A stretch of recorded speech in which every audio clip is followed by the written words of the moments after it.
नैहर में लइकन के पहिला पसंद, हरे जानी ला जाई बड़ाई करीबन। हरे राजा रही नैहर में लइकन के पहिला पसंद, हे जी जानी ला जाई बड़ाई करीबन। ना होखे कंट्रोल जाई मान राउर डोल, और देखो ते ही प्यार हमके जागे। किसरिया करिया ले ले अइहा बलमुआ नजरिया न लागे।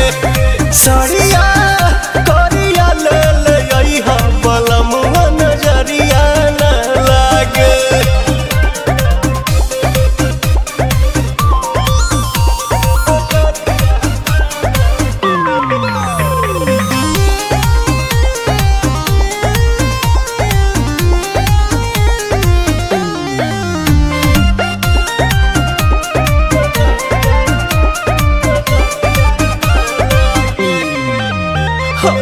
जाई बजारिया ए हो सवरिया, पूरा कदी फरमाइश ख्वाइश हमरा दिल के। राजा जी बुझी फील के, जब पारे पिया नैन रउआ हो जाई बेचैन, बैठवले रही अपना आगे। किसरिया करिया ले ले अइहा बलमुआ नजरिया न लागे।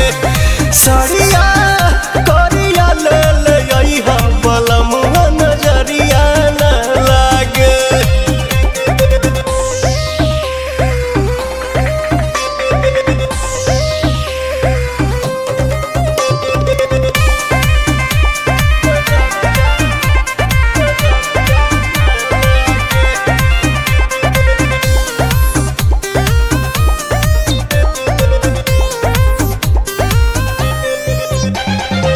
प्रिंस प्रियदर्शी बाई है राजी, लेके प्रियांशु के जालिब के पिंक ठेला लिया ले आई।